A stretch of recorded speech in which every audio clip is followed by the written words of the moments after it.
Hello guys, good morning. This is Narendra Sharma. Walk with market में आपका स्वागत है। आज मैं आपके ये वीडियो बहुत ही अर्ली इन द मॉर्निंग, लगभग 3.5 से 4 घंटे भी मार्केट ओपन होने में है, तो मैं आपके लिए बना रहा हूँ, क्योंकि मेरे को जो रिस्क लग रहा है वो मैं आपसे शेयर करना चाहता हूँ। मार्केट वैसे मैं आपको अगर बात करना चाहूँ तो ओवरऑल मार्केट का जो सपोर्ट है पूरे विश्व लेवल से इंडिया को पॉजिटिव ही मिलेगा, क्योंकि अगर आप डाउन जोन्स की बात करेंगे तो कल डाउन जोन्स लगभग 550 से 650 पॉइंट अप था, और अगर आप बंद देखेंगे अभी तो लगभग 325 पॉइंट बंद आया है।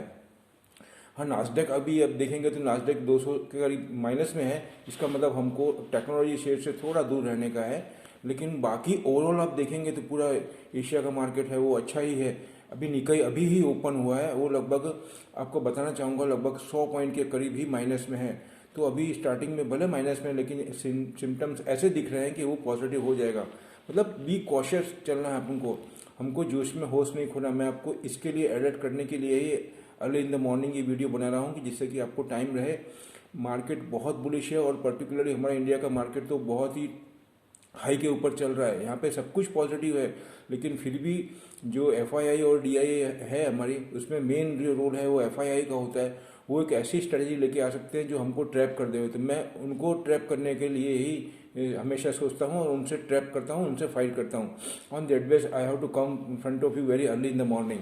तो अभी मैं आपको ये बताना चाहता हूँ, जिस हिसाब से अभी हमारे इंडिया का पोजीशन है वो बहुत ही अच्छा है, लेकिन फिर भी हमको बी कॉशियस ही चल रहे हैं, कि हमको उनकी रणनीति से चलना है एफआईआई की, कि वो कौन सी रणनीति अपनाती है। तो मेरा कहने का मतलब यहाँ पे यही है कि एफआईआई जो है अभी पूरे विश्व के हिसाब से अभी इंडिकेशन मिल रहा है उससे पॉजिटिव है। तो ऐसा हो सकता है मार्केट वो पॉजिटिव में खोले, मतलब 200-300 पॉइंट प्लस खोले फिर, लेकिन वहाँ से वो क्या करेंगे, सेल ऑफ करेंगे, प्रॉफिट टेकिंग करेंगे। और तो हमको क्या करना है, वेट एंड वॉच करना है।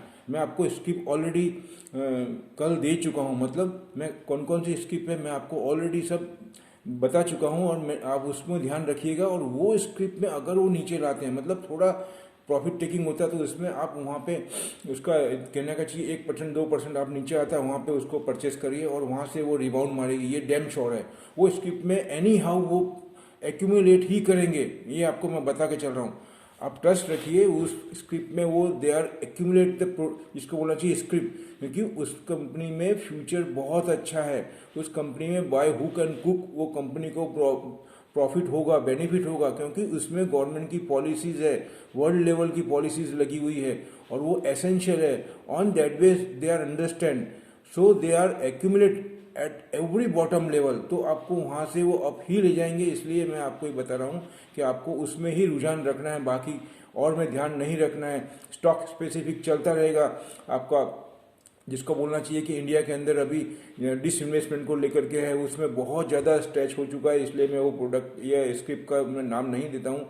हमको तो वो स्क्रिप्ट पकड़नी है जो अभी चली नहीं है और स्टार्टिंग होने वाली है, या जिसमें बहुत ज़्यादा पोटेंशियल है। यहाँ से मतलब from today we have to find out how much strength a head in this script. कहने का मतलब है अभी यहाँ से कितना पोटेंशियल है जो हमको प्रॉफिट दे सकता है। तो मैं वापस अपने टॉपिक के ऊपर आता हूँ। मैं आपको ये बता रहा था कि जिस हिसाब से अभी मैं पढ़ रहा हूँ, तो अभी कॉपर का मैंने एक कुछ चार्ट निकाला है कि कॉपर के अंदर जो वर्ल्ड में इतना ज़्यादा डिमांड है, इतना ज़्यादा पुशअप हो रहा है, आप देखेंगे तो उसके हिसाब से जो वर्ल्ड लेवल में एक फिगर आए हैं वो मैं आपसे शेयर करना चाहता हूँ। पिछले 6-8 महीने में जो कॉपर के और मेटल के जो भाव बढ़े हैं, जो राइज हुए हैं, उसके हिसाब से ऐसा प्रिडिक्ट किया जा रहा है कि ऑटोमोबाइल सेक्टर के अंदर इन्फ्लेशन बहुत जोरदार आएगा, बूम आएगा, उसके अंदर इन्फ्लेशन का बूम आएगा। मैं आपको प्रॉफिट का बूम नहीं बोल रहा हूँ। तो उसके अंदर मैं आपको ये शेयर करना चाहता हूँ, प्लेटिनम जो मेटल है उसके 155% उसके प्राइस अप हो चुके हैं। जो ये सब ऑटोमोबाइल में यूज़ होता है रॉ मटेरियल, उसकी मैं बात कर रहा हूँ मेटल की। उसके अंदर स्टील का है 102% राइज हो चुका है, कॉपर 47% राइज हो चुका है, एल्यूमिनियम 26% राइज हो चुका है।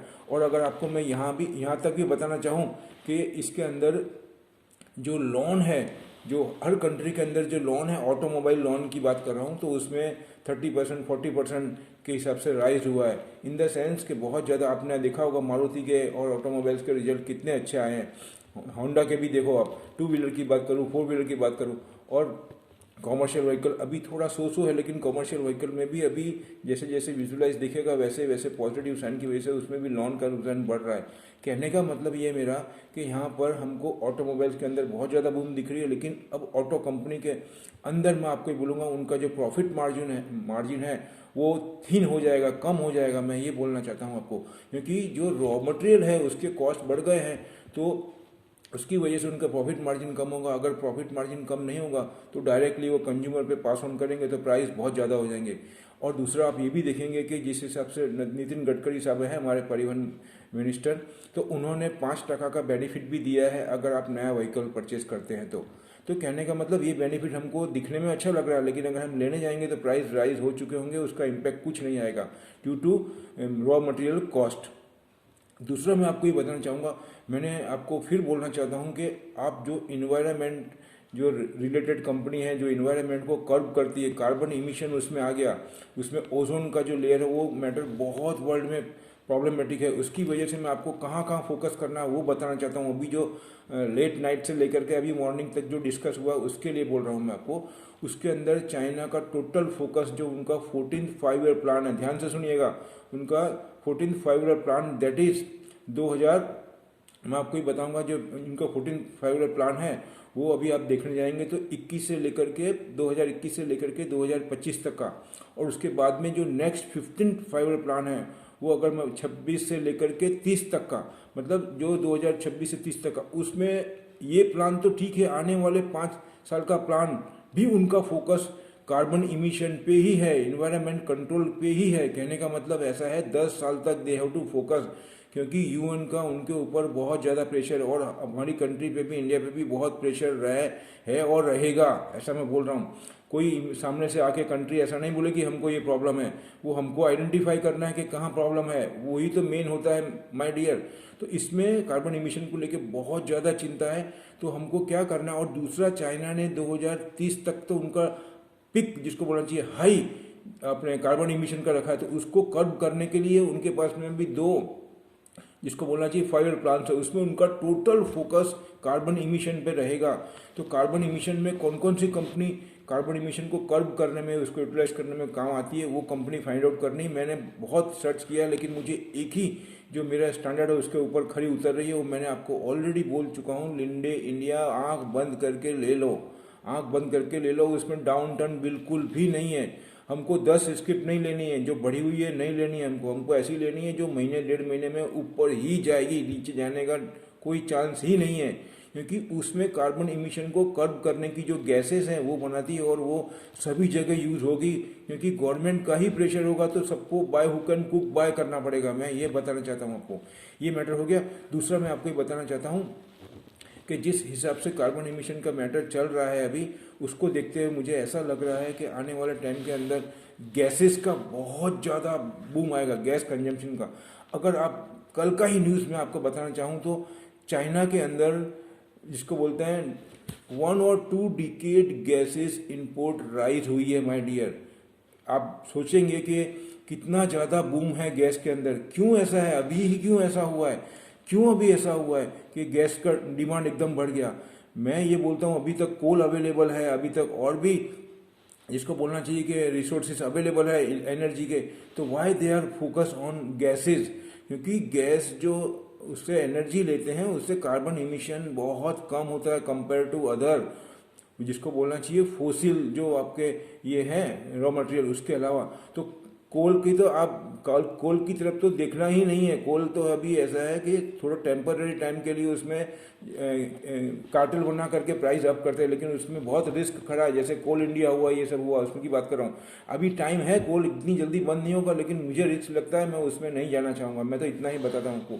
तो गैस से रिलेटेड जो भी कंपनी है, जैसे इंद्रप्रस्थ गैस हुआ, आपको ये जो ओएनजीसी हुआ, गेल हुआ, ये मेरे हिसाब से बहुत ज़्यादा पॉजिटिव। रिलायंस है, लेकिन रिलायंस में अभी मेरे को पूरा स्टडी करके मुझे वो बैठ नहीं रहा है, इसलिए मैं आपको बताना नहीं चाहता हूँ।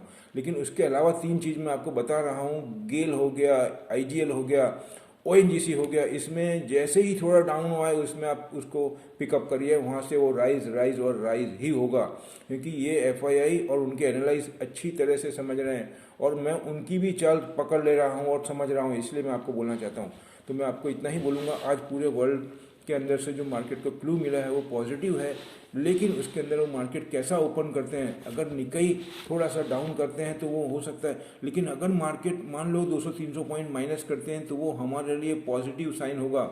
अगर ऊपर वो खोलते हैं, ऊपर in the sense 200 point 250 point ऊपर खोल रहे हैं, तो वहाँ से हमको वेट एंड वॉच करना है, और हमको जो जो स्क्रिप्ट मैंने आपको बताई है और जो जो सेक्टर की बात मैंने करी है उसमें सेलिंग की या प्रॉफिट टेकिंग का राह देखना है। और जैसे ही राह देख करके अगर वो नीचे आ रही है, ये मतलब वो थोड़ा प्रेशर आता है, और अगर उसमें नीचे हमको 5-7-10 रुपये नीचे मिलती है, 15-20 रुपये, तो वहाँ पे हमको बॉटम में बाय करना है, और वहाँ से वो अप होगी मार्केट में। और अगर अप का बेनिफिट मिलता है तो भी निकल ही जाना है। मैं ऑलवेज बोल रहा हूँ, मार्केट ये स्टैंड पे जो खड़ा है हाई के ऊपर, वहाँ पे चर्निंग ही होगा, अभी वन वे नहीं जाएगा मार्केट। मतलब आपको जो प्रॉफिट हो रहा है वो आपके हिसाब से एक दफ़े आप 1%, 2%, 2.5% अगर आपको हो रहा है तो एक दफ़े एग्जिट हो जाओ, आपको वो नीचे का चांस फिर देगा। मतलब आपकी जो कैपिटल है उसमें राइज ही होनी चाहिए, मेरा कहने का मतलब ये।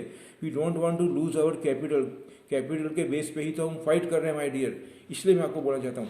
तो अभी ये बात को ध्यान में रखते हुए आपका आज का मार्केट में आप ध्यान रखिएगा, ऐसा मेरा बोलना है आपको। लास्ट में मेरा डिस्क्लेमर मैं यही रखूँगा कि जिस हिसाब से मैंने आपको बोला है, आप अपने जो एक्सपर्ट है उनके थॉट के हिसाब से और उनकी गाइडलाइन से ही काम करें। मैंने अपने विचार आपके सामने रखे हैं, ये मैं बताना चाहता हूँ आपको। और लास्ट में ये बोलूँगा कि अलग से मैं फोकस कर रहा हूँ, कल भी मैंने फोकस किया था, पीवीआर में मुझे बहुत बुलिशनेस दिख रही है। ये सब मैटर होते हुए मुझे ऐसा लग रहा है कि कोविड का जो विजुलाइज हो रहा है सिम्टम्स नॉर्मलसी का, तो पीवीआर के अंदर मुझे बहुत ज़्यादा बुलिशनेस दिख रही है। तो पीवीआर पे स्पेशली फोकस करना, मैं ऐसा बोल रहा हूँ। लास्ट में यही बोलूँगा आपको कि अपना ध्यान रखें और ऐसा मेहनत करके काम करें जिससे कि हम उनको भी ट्रैप कर सकें। तो आओ मैं मिल करके हम एक वादा करते हैं कि एफआईआई हमको यहाँ पे हमारा प्रॉफिट लेने आई है, लेकिन हम सब मिल के उनका प्रॉफिट, मतलब उनको ट्रैप करते हैं एफआईआई को। और अपने पर विश्वास रखो, हम सब कर सकते हैं मिल के। ये हम इंडियन हैं, हमारे पास में काफ़ी कुछ है, नॉलेज है, सब कुछ है, इंफ्रास्ट्रक्चर थोड़ा कम है, नो प्रॉब्लम, लेकिन हमारे पास मेन है जो हार्ड वर्क है, वो हमारा पूंजी है, उसके हिसाब से हम उनको फाइट कर सकते हैं। ऐसा बोल के यहाँ पे मेरा वीडियो समाप्त करना चाहूँगा। अपना ध्यान रखें और मार्केट में बी केयरफुल होकर के काम करें। थैंक यू, जय हिंद।